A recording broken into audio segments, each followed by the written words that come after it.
Assalamualaikum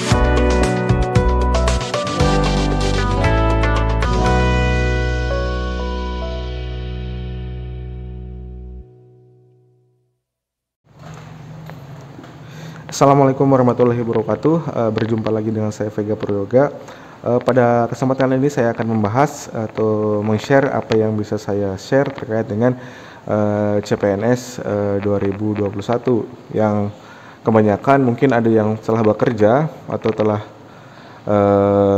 di instansinya masing-masing, lalu ada yang telah dibagikan SK-nya, tentunya dibagikan SPMT-nya lalu melaksanakan tugas-tugasnya. Setahu saya ada beberapa instansi, banyak instansi pada umumnya masuk pada tanggal 9 Mei bulan ini atau tahun ini, itu 9 Mei 2022 untuk melaksanakan tugasnya di instansinya masing-masing. Seperti halnya banyak di satuan kerja masing-masing yang dipanggil pada tanggal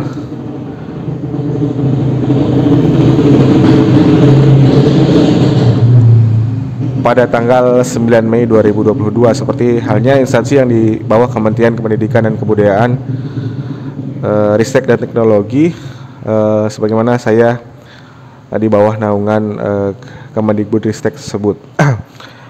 Namun sementara ini saya belum terpanggil, tapi ada beberapa teman-teman saya sudah terpanggil, jadi kurang lebih ada CPNS ada 60, yang sudah dipanggil untuk pembagian SK ada 29 dan SPMT 29, dan ada juga 17 orang yang sudah langsung latsar seperti itu. Jadi ada macam-macam karena pembagian SK CPNS di Kementerian Pendidikan dan Kebudayaan, Riset dan Teknologi itu diangsur, jadi tidak serempak dibagikan pada waktu yang sama seperti itu. Dan mungkin ada yang senasib dengan saya gitu kan, belum terpanggil untuk pengambilan SK dan tentunya belum terpanggil juga untuk pengambilan SPMT. Tetap sabar, mungkin proses masih sedang berjalan. Harapannya akhir Mei ini kita bisa menerima SK, SPMT dan bisa bekerja gitu kan di instansi yang telah menerima kita seperti itu. Walaupun saya belum terpanggil pada tanggal 9 Mei yang rata-ratanya udah pada terpanggil, teman-teman sebelumnya, teman-teman saya sebagian sudah masuk tanggal 9 Mei. Ya mungkin itu diagendakan untuk pertemuan awal CPNS dan mungkin halal bihalal juga sekalian seperti itu. Seperti halnya di instansi saya bekerja atau di satuan kerja saya, bahwa 9 Mei sudah ada yang terpanggil 29 untuk melaksanakan pembagian tes CPNS, pembagian SK CPNS dan SPMT-nya, serta ada beberapa yang memang sudah mulai latsar pada tanggal 9 Mei tersebut.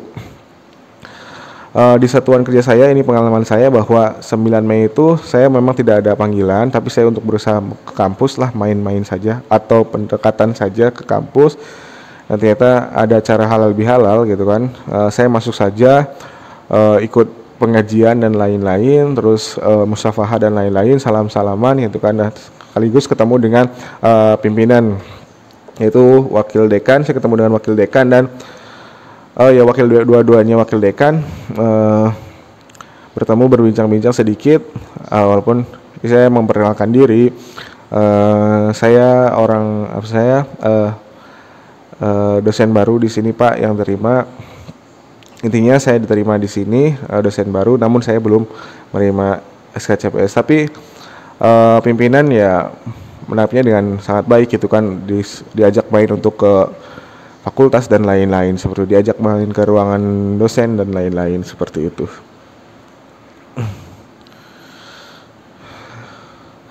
Namun juga ada memang yang memang teman saya memang yang belum dapat SK juga, ada konsultasi juga dengan kaprodinya. Jadi dengan kaprodi saya juga sama kaprodinya, karena kami diterima di prodi yang sama.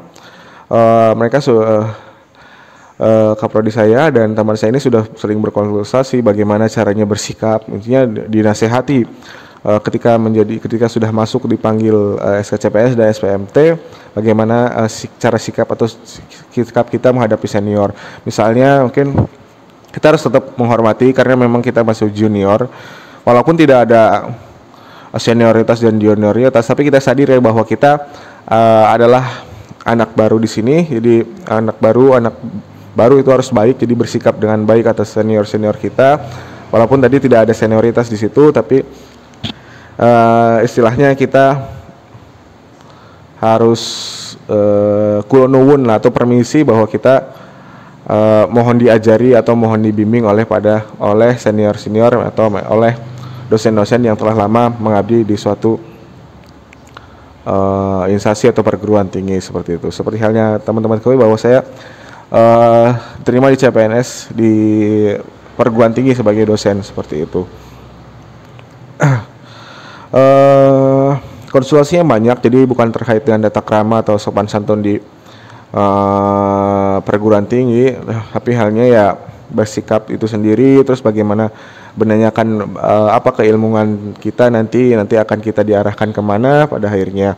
Lalu juga terkait konsultasi mungkin terkait dengan Latsar gitu kan, bagaimana aktualisasinya. Jadi terkait dengan aktualisasi Latsar ini mungkin suatu bagian terpenting dari rangkaian CPNS untuk menjadi PNS seperti itu.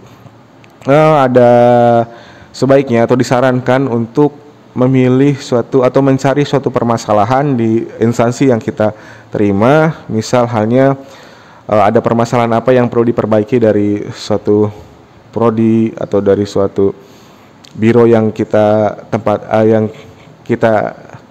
ditempatkan di situ.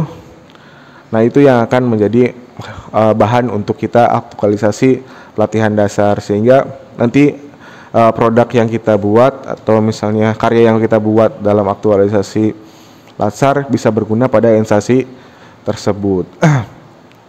Untuk di prodi saya atau di institusi saya itu ditawarkan sudah, jadi Kaprodi sudah mengetahui beberapa opsi atau permasalahan-permasalahan yang dihadapi oleh prodi, sehingga kita CPNS ini yang akan mengikuti Latsar bisa memilih nih atau masalah-masalah memang yang bisa diperbaiki oleh kita sesuai dengan kemampuan kita. Jadi tidak perlu bingung bagaimana apa sih yang akan kita perbaiki, apa sih yang akan kita buat, atau apa sih yang akan kita create, karya apa gitu kan. Nah, itu alhamdulillah di prodi saya atau di instansi saya sudah diarahkan untuk menyelesaikan suatu karya atau membuat suatu produk tertentu seperti itu sesuai dengan kemampuan masing-masing seperti itu. Dan ada saran juga dari teman saya yang memang sudah lolos CPNS pada tahun sebelumnya, tahun 2000 berapa ya? 2019 kalau tidak salah, bahwa untuk aktualisasi Latsar itu tidak usah berat-berat, seperti halnya tidak seperti pembuatan tesis atau karya ilmiah seperti skripsi yang berat-berat dan lain-lain. Mungkin yang penting bisa berguna bagi prodi kita yang ada di situ seperti, atau instansi kita seperti itu.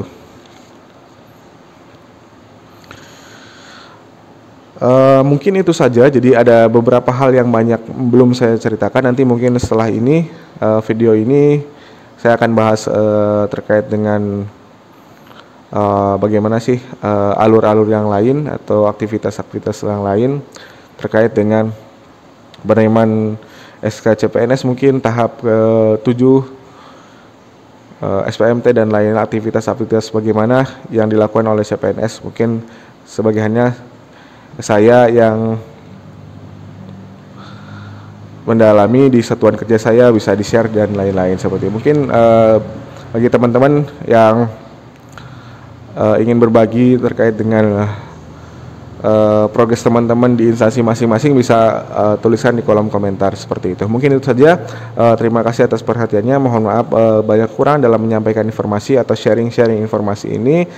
Semoga dapat memberikan kesabaran untuk teman-teman bagi yang belum menerima SK dan SPMT, dan memberikan semangat selalu untuk mengabdi pada instansinya masing-masing jika sudah ada yang terpanggil untuk bekerja atau mengabdi di instansinya masing-masing. Terima kasih. Wassalamualaikum warahmatullahi wabarakatuh.